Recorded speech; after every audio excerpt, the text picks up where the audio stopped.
On May 25, 1979, American Airlines Flight 191, a DC-10 aircraft, was scheduled to fly from Chicago's O'Hare International Airport to Los Angeles. Just seconds after takeoff, tragedy struck.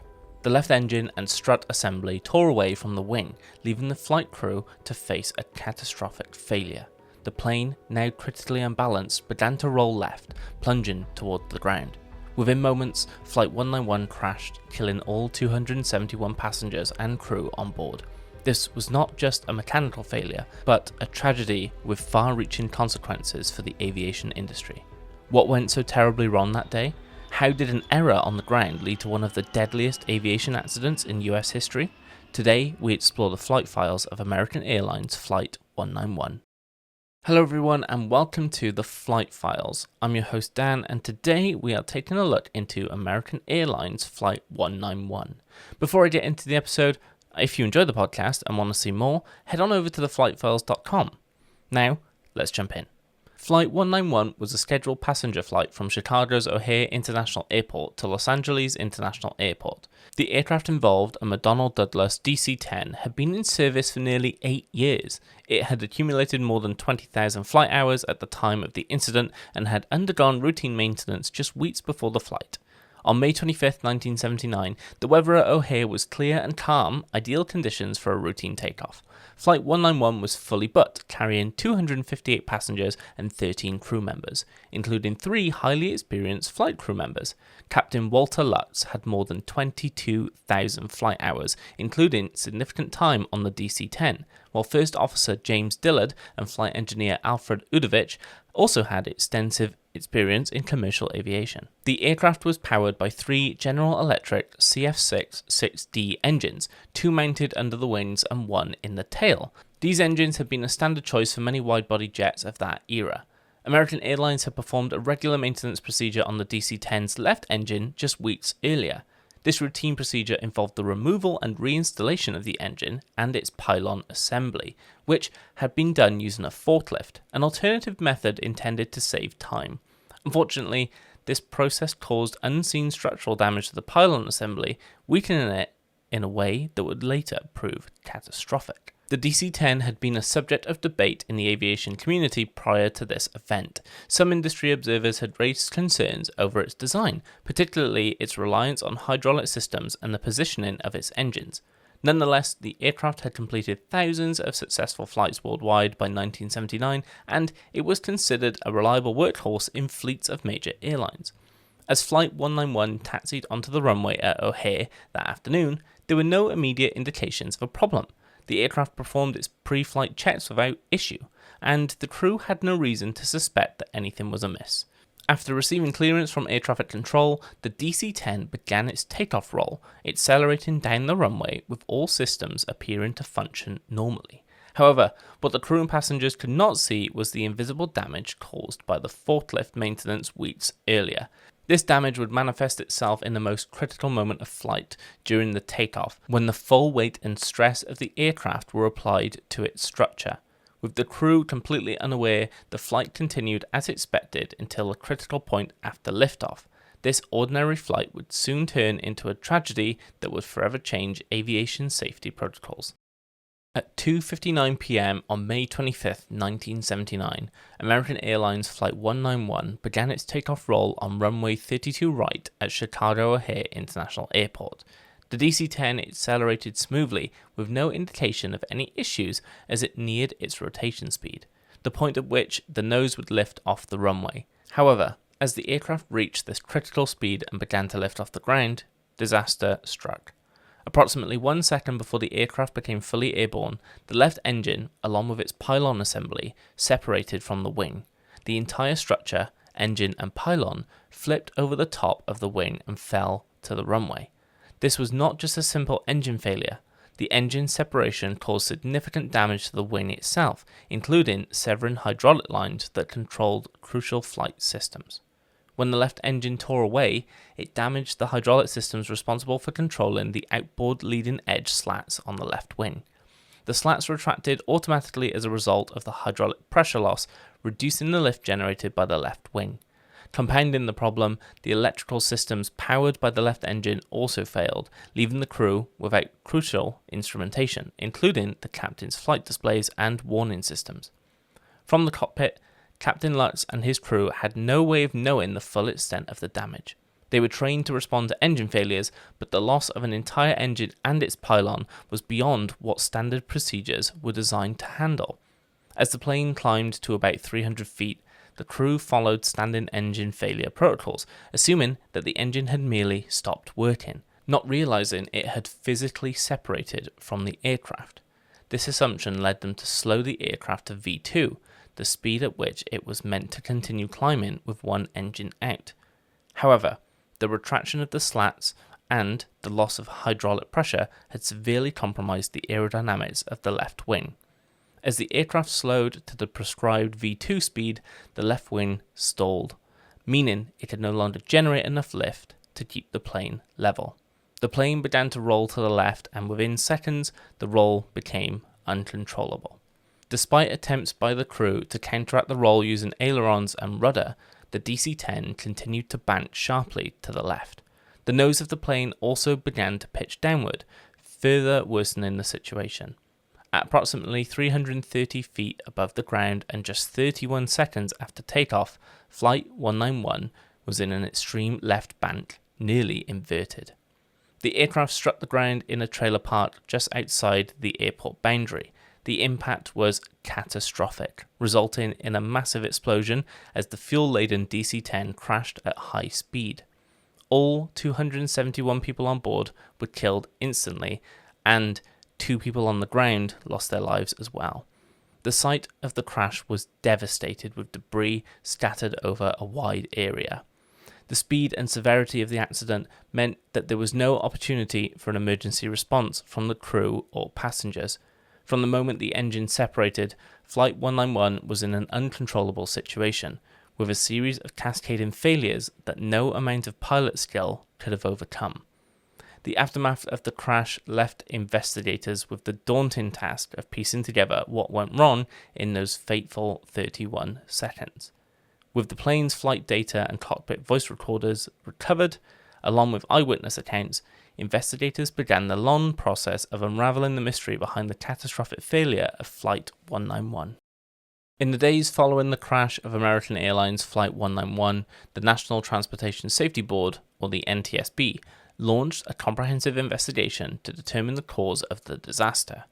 Initial reports quickly pointed to the separation of the left engine and pylon assembly as the likely trigger, but investigators needed to understand what had caused such a catastrophic failure and whether it could have been prevented.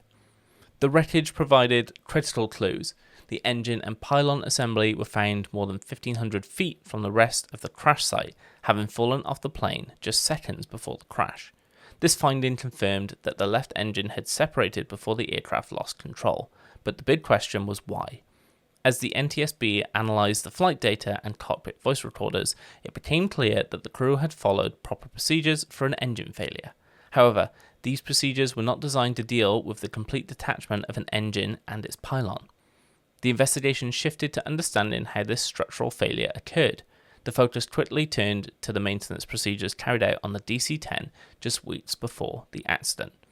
American Airlines had recently performed routine maintenance on the aircraft, during which the engines and their pylons were removed and reinstalled. This process was meant to be routine and unremarkable, but the method used to carry out this task would soon come under intense scrutiny. Rather than following McDonnell Douglas's recommended procedure of removing the engine and pylons separately, American Airlines had used a faster alternative method. This method involved removing both the engine and its pylon as a single unit, supported by a forklift. The procedure, while saving time, introduced the risk of damaging the delicate attachment points with the pylon connected to the wing.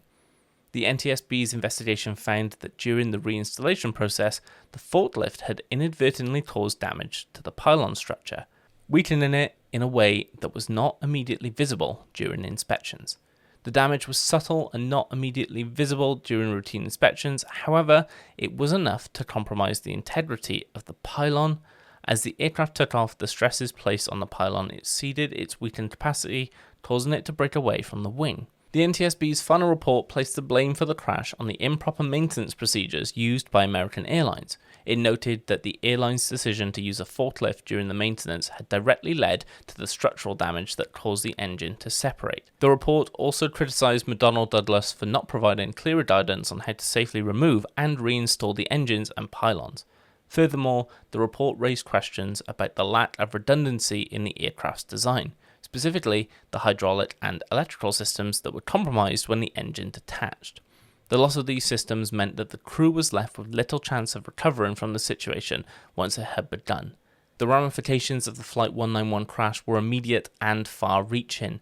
The Federal Aviation Administration grounded all DC-10s in the United States just days after the accident, citing concerns about the aircraft's safety. This grounding lasted for more than a month while investigators worked to ensure that other DC-10s were not at risk of experiencing similar failures. Inspection of other DC-10 aircraft revealed that several of them had also sustained damage to their engine pylons due to similar maintenance practices. This prompted the FAA to issue new airworthiness directives requiring stricter inspections of DC-10 engine pylons and changes to the maintenance procedures used by airlines. In response to the findings, American Airlines quickly discontinued the use of the forklift method for engine removal and reinstallation. McDonnell Douglas also updated its maintenance manuals to explicitly prohibit the use of forklifts in this procedure and introduced new training programs for airline maintenance crews to prevent similar accidents in the future. The crash of Flight 191 also led to significant changes in how maintenance procedures are overseen and regulated. Prior to this accident, airlines had considerable autonomy in developing their own maintenance procedures. While this gave airlines the flexibility to streamline operations, it also introduced risks when alternative procedures were not properly vetted. After the crash, the FAA tightened regulations around maintenance practices, requiring more stringent oversight of how maintenance tasks were performed and mandating that airlines follow manufacturer-recommended procedures more closely. In addition to changes in maintenance protocols, the investigation prompted a re-examination of the DC-10's design. The aircraft's reliance on hydraulic systems for critical flight controls and the placement of those systems near the engines became a focal point of the investigation. The NTSB concluded that the lack of redundancy in the hydraulic systems was a contributing factor in the crash, as the loss of hydraulic pressure led directly to the retraction of the left wing's leading edge slats. This design flaw meant that when the engine separated, the pilots were left with few options for recovery. In the years following the accident, improvements were made to the hydraulic and electrical systems on the DC-10 to enhance redundancy and ensure that a similar failure would not lead to a complete loss of control. These changes became part of a broader industry-wide push to improve the safety and reliability of large, wide-body aircraft. The crash of American Airlines Flight 191 not only shocked the public but also sent waves through the aviation industry, raising questions about the safety of large, wide-body jets like the DC-10. At the core of the tragedy were several key issues: flawed maintenance procedures, aircraft design limitations, and regulatory oversight gaps. Together, these factors led to a disaster that could have been avoided with better safeguards in place. One of the most glaring issues revealed by the crash was the reliance on alternative maintenance procedures that had not been thoroughly vetted. American Airlines' decision to use a forklift to remove and reinstall the engine and pylon assembly, while intended to save time and reduce costs, resulted in unseen structural damage to the pylon. The alternative method was not approved by the aircraft manufacturer, McDonnell Douglas, and lacked the precision required to handle the delicate attachment points. The crash highlighted this critical importance of adhering to manufacturer-recommended procedures, especially when it comes to complex systems like engine and pylon assemblies. In response to this, airlines around the world were forced to re-examine their maintenance practices, ensuring that alternative methods did not compromise the safety of their aircraft. The FAA's grounding of all DC-10s after the crash was a direct result of these concerns, as investigators feared that similar maintenance shortcuts could put other planes at risk of catastrophic failure. In the wake of Flight 191, the FAA and other regulatory bodies implemented stricter oversight of airline maintenance practices. Procedures were reviewed, and greater emphasis was placed on ensuring that maintenance crews followed the exact guidelines set by manufacturers. Beyond maintenance issues, the crash also exposed vulnerabilities in the design of the DC-10. The hydraulic and electrical systems, which were critical to the aircraft's safe operation, were routed through the same area where the engines were mounted. When the left engine separated, it not only tore away vital hydraulic lines, but it also knocked out electrical systems powering key instruments and warnings for the flight crew. This lack of redundancy meant that the pilots were left with few tools to understand the true nature of the failure or to recover the aircraft once it began to stall.